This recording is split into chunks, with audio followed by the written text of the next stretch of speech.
अस्सलाम वालेकुम एवरीवन, मैं हूं जुनैद खान और मेरा यूट्यूब चैनल जुनैद खान मेरे को लाइक सब्सक्राइब और शेयर करना ना बोलेगा। Being a Pakistani disappointment moment है मेरे लिए भी और शायद आप लोगों के लिए भी होगा, या जितने भी पाकिस्तान के क्रिकेट लवर है, क्योंकि जीता हुआ मैच जो है वो हार है, लेकिन इट्स सब पार्ट ऑफ गेम। मैच बहुत अच्छा हुआ है और ऐसा ही मैच होना चाहिए था, क्योंकि पाकिस्तान और इंडिया के दोनों अच्छे साइड है। और जब इनके आपस में क्लोज मैच होता है तो जो देखने वाले होते हैं उनको मजा आता है। जिस तरह चैंपियन ट्रॉफी फाइनल हुआ था वो वाला मजा ही नहीं था, या इवन जो लास्ट वर्ल्ड कप में मैच हुआ था जो पाकिस्तान 10 विकेटों से जीता था, उसका भी वो वाला मजा ही नहीं था, क्योंकि जब देखने वाले को तभी मजा आता है, या तो जो पाकिस्तानी हम लोग जो जीतते हैं तो पाकिस्तानियों को मजा आता है, या जब क्लोज मैच होता है तो फिर दोनों साइड से या जितनी भी लवर है इंडिया पाकिस्तान के, उनको मजा आते हैं। इस मैच में कुछ चीजें अच्छी हुई है, कुछ बुरी हुई है। लाइक अगर देखा जाए, पावर प्ले दोनों टीमों का ऑलमोस्ट एक ही जैसा था। उसके बाद फिर इफ्तिखार और शान जिस तरह खेले तो आउटस्टैंडिंग। तो वो सारी चीजें वो तो छोड़ो, तो अलग बात है, उस पर तो जा ही नहीं रहे।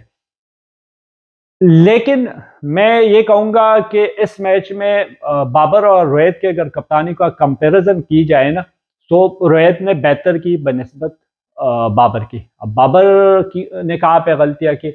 बाबर का तो अब ये है ना कि एक तो हमारे जो ऑलराउंडर है, इफ्तिखार हो गया, शादाब, नवाज, ये तीनों स्पिनर है। अब ये एशियन कंडीशन में जो है ये तो चल जाते हैं, लेकिन ऑस्ट्रेलियन जैसे कंडीशन में अगर आपके पास ऑलराउंडर फास्ट बॉलर हो तो तब बेहतर है। और लाइक मैं ये कहूंगा कि आपके लिए इजी भी है फैसला करने में।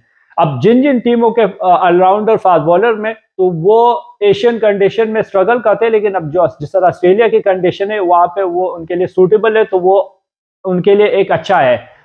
और वो जो छठा बॉलर होते हैं वो चार चार ओवर कर रहे हैं, जिस तरह आपने देखा स्टोक ने 4 ओवर कराए।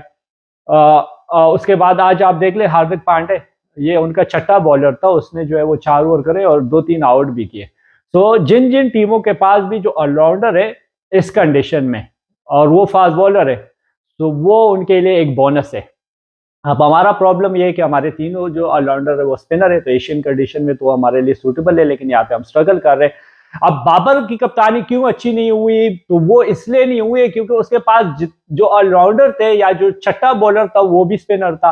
अब उसने तो जाहिर बात है 8 ओवर स्पिनर से ही कराने थे, क्योंकि हमारे पास बॉलर 3 थे फास्ट बॉलर, और अगर चौथे को हम खिला लेते हैं तो फिर हम तो ऑलरेडी मिडल ऑर्डर में स्ट्रगल कर रहे हैं, तो फिर हम और हमारे लिए और भी मुश्किल पैदा हो जाएंगे। सो उसने क्या किया कि वो अच्छा ही चल रहा था, 2-2 ओवर स्पिनर ने अच्छे किए, लेकिन जब नवाज को रन पड़े ना, जब 20 रन, तो मेरे हिसाब से जो अगला ओवर था वो फास्ट बॉलर से कराना चाहिए था, या शाहीन या नसीम शाह में से किसी एक कराता। क्या होता उससे? एक तो ये कि भाई मोमेंटम जो है वो चेंज हो जाता था। जब आप स्पिनर और फास्ट बॉलर होते हैं तो बैट्समैन ऑटोमेटिकली एक आधा बॉल जो है वो ख्याल रखते।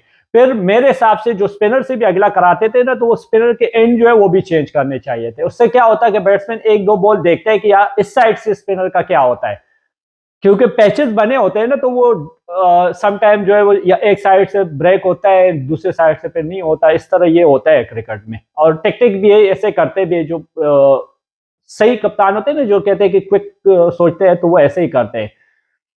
अच्छा, वो हमने नहीं किया। अच्छा, वो सारी चीजें भी ऑलमोस्ट कवर हो चुके थे। जो लास्ट 3 ओवर थे ना, तो उससे पहले क्या था, हारिस ने अच्छा ओवर किया। अब फिर उसके बाद नसीम ने भी अच्छा ओवर किया। अब उसके बाद मेरे हिसाब से जो है वो हारिस का बनता था। हारिस का क्यों बनता था? क्योंकि एक तो वो प्रॉपर उसकी बॉडी खुली हुई थी, क्योंकि आपने देखा वेदर जो है थोड़ा सा कोल्ड है आज, फिर क्लाउड भी थे, तो फास्ट बॉलर जो होते हैं थोड़ा सा स्टेप हो जाते हैं।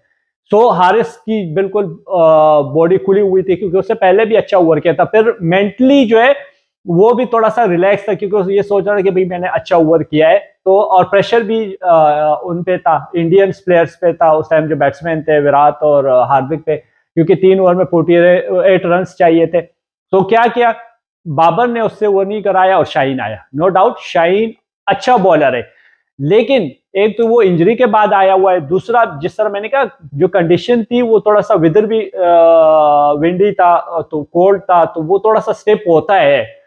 फिर प्रेशर वाला गेम था, तो शाहीन ने क्या किया, शाहीन जब आया उसने ज्यादातर स्लो वन जो है उस पर फोकस किए, तो उसमें उसको रन्स पड़े। अच्छा, वहां से मोमेंटम बन गया।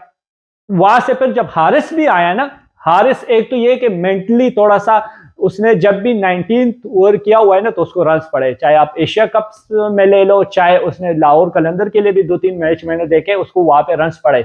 नो डाउट हारिस जो है इस टाइम डेथ बॉलिंग का सबसे, मेरे हिसाब से इस टाइम वर्ल्ड का अगर नंबर 1 मैं कहूँ तो मैं गलत नहीं होऊंगा। लेकिन वो जब 18th और 20th ओवर करता है ना तो वो आउटस्टैंडिंग करता है, उसकी इकॉनमी सबसे कम है इस टाइम और सबसे ज्यादा आउट करता है वो बुमराह, बोल्ट, सऊदी, इन सारों से। लेकिन क्या था, उसको 19th ओवर कराया तो वो एक तो मेंटली वो भी यही सोच रहा होगा कि भाई मैंने इन्हीं के इंडिया के अगेंस्ट एशिया कप में जो है वो रन दिए थे, लाहौर कलंदर में भी मैंने रन दिया, तो थोड़ा सा होता है मेंटली। सो जब उसको रन्स पड़े 15 रन्स पड़े तो रह गए पीछे 16।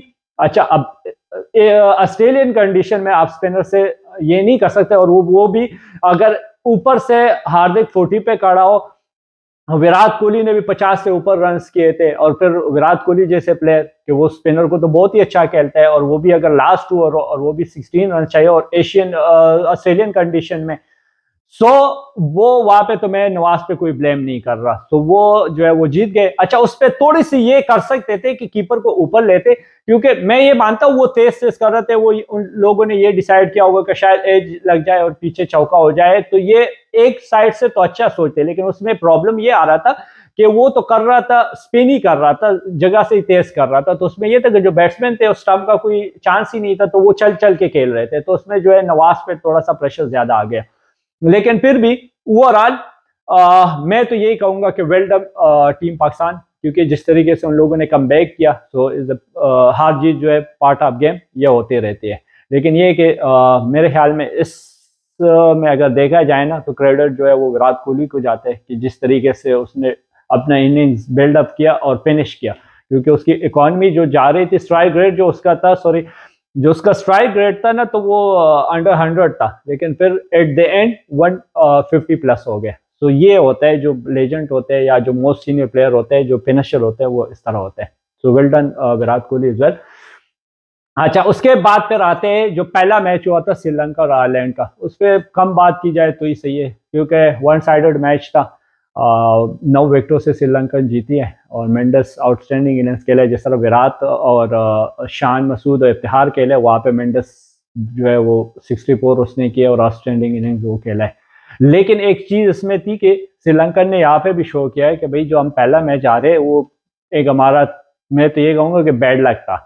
तो वहां से वो बस अब ऊपर ऊपर जा रहे हैं, जिस तरह एशिया कप में वो लोग कर रहे थे कि मैच हारने के बाद जो है वो उन लोगों ने पीछे मुड़ के नहीं देखा, या जो चैंपियन ट्रॉफी 2017 में हम लोग पहला मैच इंडिया से बुरी तरह से हारे थे, लेकिन उसके बाद हमने पीछे मुड़ के नहीं देखा और जीत जीत के फाइनल जीते। तो क्रिकेट है, सबको तो सब कुछ हो सकता है, और मेरे बेस्ट विशेज है पाकिस्तान टीम के साथ, और डिसअपॉइंटमेंट नहीं होना है, इंशाल्लाह ये वर्ल्ड कप हमारा है। So best wishes team Pakistan, और साथ में मेरा YouTube channel Junaid Khan rail को लाइक, सब्सक्राइब और शेयर करना ना भूलिएगा।